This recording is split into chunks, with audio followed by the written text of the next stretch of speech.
तो देखिए, जैसा भी इस वीडियो में आपको बताने वाला हूँ किस बारे में, क्या मैं आपके लिए टॉपिक लेके आया हूँ सबसे शुरू में, जो है परसेंटेज। परसेंटेज ही क्यों करा रहा हूँ मैं आपको?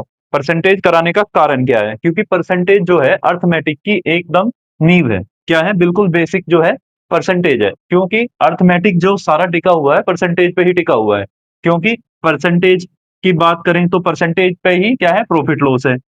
परसेंटेज पे ही क्या बेस्ड है, प्रॉफिट लॉस है। ठीक है, प्रॉफिट और लॉस भी परसेंटेज पे ही बेस्ड है। और सीआई, कंपाउंड इंटरेस्ट और सिंपल इंटरेस्ट, ये भी कहाँ पे बेस्ड है, ये भी पूरा परसेंटेज पे ही बेस्ड है। तो हम सबसे पहले पूरी एक ये यूनिट है, और पूरे अर्थमेटिक में जो है परसेंटेज का सबसे ज्यादा रोल है। अगर आप परसेंटेज अच्छे से सीख जाते हैं तो आप बहुत चीजें बहुत आसानी से सीख जाएंगे। तो परसेंटेज में हमें क्या सीखना है और कैसे सीखना है, सबसे पहले हम परसेंटेज को ही जानने की कोशिश करेंगे कि आखिर ये परसेंटेज होती क्या है। परसेंटेज, अगर हम इसकी भाषा ही देखें कि परसेंटेज में ही इसका पूरा जो इसका शब्द है, इसी में ही इसका अर्थ छिपा है। कैसे? परसेंटेज मतलब प्रतिशत, प्रतिशत मतलब प्रति सौ। कोई भी चीज है, मान के चलो कोई भी चीज है, उसका 100वां हिस्सा। ठीक है, जैसे मैं कहने लगूं 100 है, 100 का 1% कितना होगा? तो 100 का 1%, 1/100वां हिस्सा। किसी भी प्रतिशत मतलब जो भी परसेंटेज होगी उसके हिस्से की बात होती है। जैसे मैं कहने लगूं कि 5%, 5% मतलब 5/100। तो 100 का 5वां हिस्सा ही 5% होता है। तो किसी भी संख्या का अगर हमें प्रतिशत निकालना है तो परसेंटेज उसके हिस्से को डिनोट करता है। 10% कहेगा तो उसका 10वां हिस्सा, 20% कहेगा उसका 1/20वां हिस्सा। ठीक, 1/5वां हिस्सा। जैसे मैं कहने लगू 20% है, तो 20% क्या कहेगा? एक बटे, जैसे 20% है तो 20 तो ऐसे ही रहेगा, और बटे परसेंटेज हटेगा, बटे में हो जाएगा 100। अभी मैं ये बताऊंगा बटे में 100 क्यों कर रहे हैं। अभी तो मैंने आपको सीधे सीधे बता दिया बटे में 100। अब ये कितना हो गया, 20 से ये कट जाएगा, कितना आ जाएगा? 1/5। तो अभी मैं आपको सिर्फ ये बता दिया कि ये परसेंटेज का अर्थ क्या है। तो अभी परसेंटेज निकालते कैसे हैं ये देखना है। परसेंटेज टू फ्रैक्शन, क्या है? Percentage to fraction. तो अगर हमें किसी परसेंटेज को, कोई भी डेटा परसेंटेज में दिया है, उसे फ्रैक्शन में बदलना है, या कोई भी फ्रैक्शन है, कोई भी फ्रैक्शन है, उसे काय में बदलना है? परसेंटेज में बदलना है। ठीक है, उसे परसेंटेज में बदलना है। ये दोनों चीजें हमें सीखनी होंगी। कैसे सीखनी होंगी? जैसे भी मैं फ्रैक्शन कोई भी ले लेता हूं कि इसे हमें परसेंटेज दे दूं मैं आपको 5%, कि इसको काय में बदलो, फ्रैक्शन में बदलो। ठीक है, तो करना क्या होगा, ये जो परसेंटेज साइन है वो क्या काम करता है, इसका साइन का मतलब होता है 1/100। ठीक है, तो क्या करेंगे, 5 तो ऐसे ही रहेगा, इस परसेंटेज की जगह कितना आ जाएगा? 1/100 आ जाएगा। ठीक, तो 5 से ये कितना कट गया? 20 बार। 1/20 क्या आ गई? फ्रैक्शन। देखो यहां थी हमारी परसेंटेज, यहां बन गई हमारी फ्रैक्शन। ठीक है, तो जहां भी परसेंटेज टू फ्रैक्शन में बदलना होगा हमें, तो हम क्या काम करेंगे, सीधा 100 से भाग कर देंगे। भाई हम इसमें ये गुना मार रहे हैं 1/100 की, मैं यहाँ परसेंटेज काट के यहाँ बटे 100 भी तो लिख सकता हूँ ना, तो इसमें कोई आपत्ति नहीं है।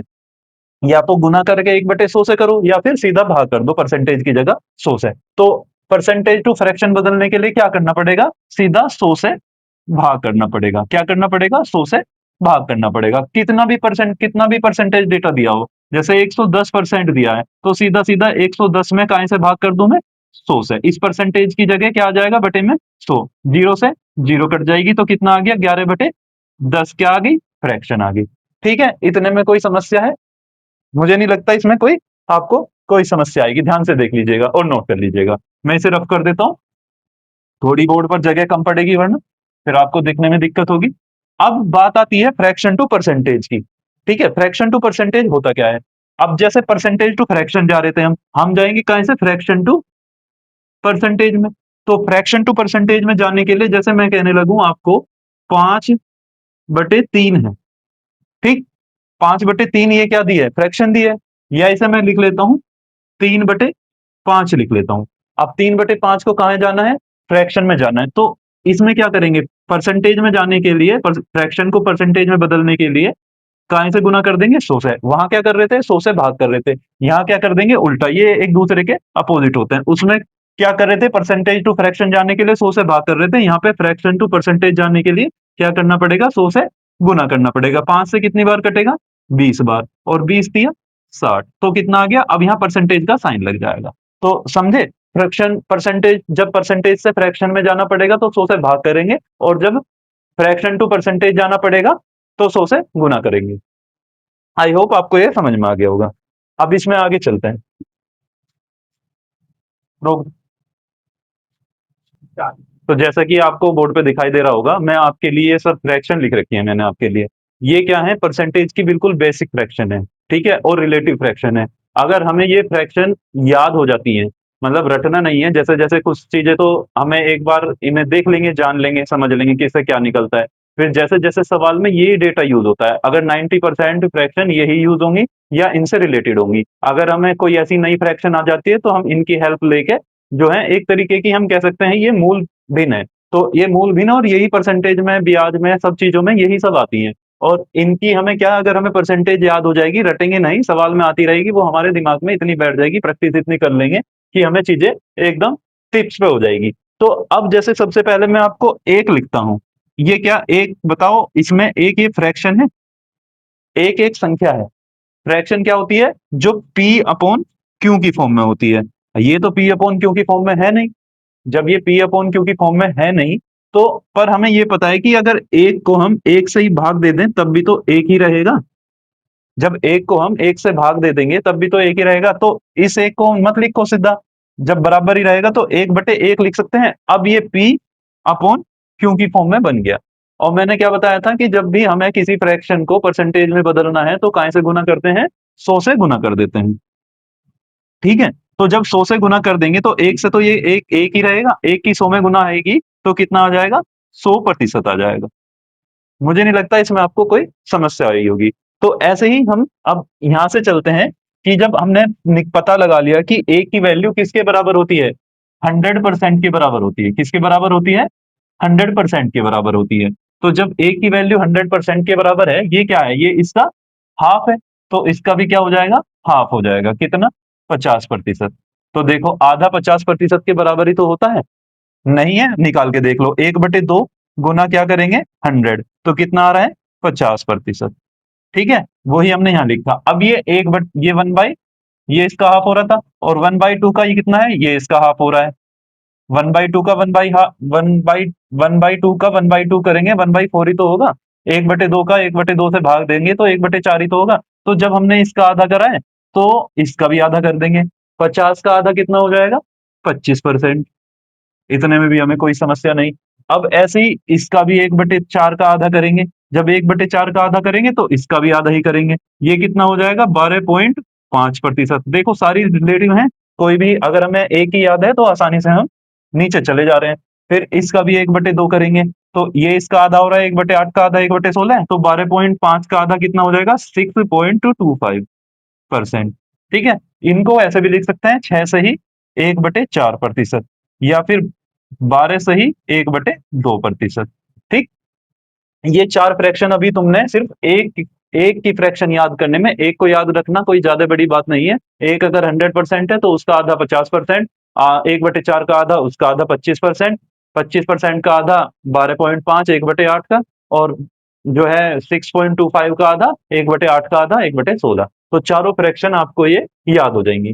कि मैंने आपको बताया कि ये जो है एक की फ्रैक्शन, एक एक जो है 100% के बराबर है, एक का आधा 50% के बराबर है, एक का एक चौथाई 25% के बराबर है, 1/8 12.5, या 12 सही 1/2 के बराबर है, और 1/16 6.25 के बराबर है। तो आपने ये देखा कि ये मल्टीपल चल रहे हैं, ये आधा फिर इसका आधा फिर इसका आधा। देखो, 2 दूनी 4 दूनी 8 दूनी 16, तो ये मल्टीपल में चल रहे हैं। ऐसे ही मैंने ये सीरीज को अलग लिखा है, 1/3, 1/6, 1/9, 1/12। तो ये देखो डबल हो रहा है, ये 3 टाइम हो रहा है, ये 4 टाइम हो रहा है इसका। तो अब क्या करना पड़ेगा? जैसे 1/3 है, 1/3 की मैं निकाल के अगर निकालना चाहें तो 1/3 फ्रैक्शन है, तो मैंने बताया था फ्रैक्शन को परसेंटेज में बदलने के लिए क्या करना पड़ेगा? सिर्फ 100 से गुना करना है और कुछ नहीं करना है। तो 100 से गुना करेंगे, तो 100 से गुना करेंगे तो कितना आ जाएगा? 33.33%।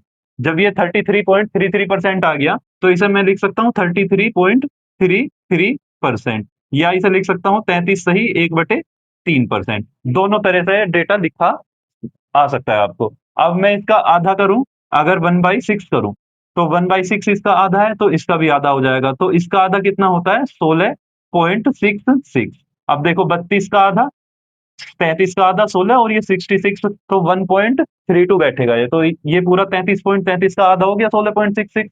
इसको ऐसे भी लिखा देखने को मिल सकता है आपको, 16 सही 2/3, दोनों तरह से ये देखने को मिल सकता है, या तो सही में लिखा होगा या पॉइंटों में लिखा होगा। अब ये इसका आधा है 1/12, तो इसका आधा कितना हो जाएगा, अब देखो इस ये लिखा दिख सकता है आपको, इसका आधा कितना होता है 8, और 2/3 का आधा 1/3, या तो 8 से ही 1/3 लिखा मिलेगा, या फिर 8.33 देखने को मिलेगा, क्योंकि देखो 16 का आधा 8 होता है और 66 का आधा 33 होता है, तो ये परसेंटेज का साइन लगा मिलेगा। तो इतने में कोई आपत्ति नहीं। ये देखो ये हो रहा है क्या, 1/3, इसका 1/3 हो रहा है, तो ये कितना है, इतना है। तो जब ये 1/3 इधर हाफ हो रहा था तो इधर भी हाफ हो रहा था। ये जो मूल वाला था इसका 33, 1/3 का कितना था 33.33, तो ये इसका 1/3 है बाई वन, एक 1/3 का अगर हम निकालने लगे, 1/3 का बाई 1/3 ही करेंगे तो डिवाइड में हो जाएगा, तो 1/9 ही तो आएगा। तो जब ये 1/3 का 1/3 है, तो इसका भी तो 1/3 ही होगा। 33.33 का कितना आ जाएगा, 11.11%, या इसे स्लैश लगा के 11 सही 1/9%। तो मुझे नहीं लगता आपको इसमें कोई समस्या आ रही होगी, और ये बिल्कुल रिलेटिव फ्रैक्शन है। 1/3 की याद है तो उसका आधा कर देंगे, 1/6 की याद है तो उसका आधा कर देंगे। अब कभी ऐसा हो जाता है, मान के चलो तुमसे पूछा 1/12 का, और 1/12 का तुम्हें याद नहीं है, पर तुम्हारे दिमाग में 1/6 तो बैठ ही जाएगी। जब 1/6 बैठ जाएगी तो आराम से हम 1/12 निकाल लेंगे। पर धीरे धीरे धीरे धीरे ये बिल्कुल टिप्स पे हो जाते हैं, क्योंकि हर चैप्टर में इनका मुख्य रोल है। ठीक है, हर चैप्टर में इनका यूज है, और जो चीजें बार बार रिवाइज होती रहती हैं वो हमारे दिमाग में बिल्कुल सेट बैठ जाती हैं। मैं थोड़ा इसे रफ कर देता हूँ जिससे आपको क्लियर दिखता रहे। राइटिंग थोड़ी ऐसी है तो एडजस्ट करिएगा। अब जैसे 1/5 है, अब यहाँ समझने वाली चीज है 100%। जैसा कि आप देख रहे हैं कि 100% किसकी वैल्यू होती है, 1 की वैल्यू होती है। ये तो आपको पता ही है, शुरू में ही हमने निकाल के भी देख लिया था कि एक जो है अपने आप में 100% होती है, एक की वैल्यू। अब हमसे पूछी काहे की है, 1/5 की। तो अगर मैं इसे 1/5 कर दूं, ये क्या कर दिया, एक का 5वां हिस्सा कर दिया, तो परसेंटेज में भी तो 5 से ही भाग देना पड़ेगा। 5 से भाग देंगे तो 5 से कितना आ जाएगा, यहाँ 20 आ जाएगा। तो 20% हमारा निकल के आ गया एक का। तो समझ में आया कि कैसे रिलेटिव है, तो ये एक से डायरेक्ट ही रिलेट कर रहा है। जैसे एक की 100% होती है, तो 1/5 की कितनी होती है, 20% होती है। इसकी हमें पता लग गई। अब 1/5 है, नीचे क्या दिया है, 1/10 दिया है। जैसे 1/5 की 20% है, 1/10 की कितनी हो जाएगी, ये इसका आधा है। भाई 1/5 है, इसका आधा करेंगे तो 2 से भाग करेंगे, 1/10 हो जाएगा। तो ऐसे ही 1/5 की 20% है, तो 1/10 की इसका भी आधा हो जाएगा, 20 का आधा कितना होगा, 10%। ठीक, ऐसे ही 1/10 का आधा कितना है, 20%। एक बटे 1/10 का आधा कितना है, 1/20, तो इसका भी आधा कितना हो जाएगा, 5%। इनको आप निकाल के भी देखोगे, फ्रैक्शन को हर फ्रैक्शन को 100 से गुना करके देखोगे, जब भी परसेंटेज में इतना ही आ रहा होगा वैल्यू। अब ऐसे ही ये इसका आधा है, ये देखो इसका आधा दे दिया 1/40, तो ये आधा दे दिया, तो इसका भी आधा हो जाएगा कितना, 2.5%। ठीक, ये मैंने अलग से लिख रखा है। और जैसे 1/11 है, 1/11 कितना हो जाएगा, एक की, अब हमें पता है कि एक की वैल्यू कितनी होती है, 100%। हमें कितना करना है, 11, 1/11 की निकालनी है। तो यहाँ भी किससे भाग करेंगे, 11 से। तो ये कितना आ जाएगा, 11 निम 99, 1/11। ठीक है, और तो 1/11 का आपको पता लगा कितना आया, 9 सही 1/11%। ठीक है, अब ये जो है कुछ फ्रैक्शन मैंने यहाँ पे इसे मैं रफ कर दे रहा हूँ। कुछ फ्रैक्शन मैंने ये अलग से लिखी है, क्योंकि ये इसके टेबल में नहीं आती। बट ये 1/7, 1/14 और 2/7, ये एक साथ इनका रिलेशन बन रहा है। अब 1/7 का अगर हम निकालने लगे तो कितना होगा, 14 सही 2/7%। अब ये 1/14 इसका आधा है, तो इसका आधा 14 का आधा 7, और 2/7 का आधा 1/7, तो ये भी परसेंटेज में हो जाएगा। और ये इसका डबल हो रहा है, तो जब ये इसका डबल हो रहा है तो इसका भी डबल होगा। तो जो रिलेशन इनसे बन रहा है, यहाँ आधा हो रहा था तो यहाँ भी आधा हुआ, यहाँ डबल हो रहा है तो यहाँ भी क्या होगा, डबल होगा। 14 का आधा दुगना कितना होता है, डबल 28, और 2/7 का कितना होता है, 4/7। तो 28 सही 4/7। ठीक है, मैं उम्मीद करता हूँ आपको ये सारी बेसिक फ्रैक्शन याद हो गई होंगी और कुछ फ्रैक्शन जो बची हैं वो सवालों के माध्यम से हम जो है आगे सीखते चलेंगे। इन इन फ्रैक्शन को सभी को रिवाइज करिएगा, अपनी नोटबुक में नोट करिएगा, 2 से 3 बार लिख के देखिएगा और आप परसेंटेज टू फ्रैक्शन चेंज करिएगा, फ्रैक्शन टू परसेंटेज चेंज करिएगा। तो जिससे आपको ये जो है 2 बार अगर ये काम कर लेते हैं तो आपको ये जो है बहुत ईज़िली आपको दिमाग में सेट हो जाएँगी। ठीक है?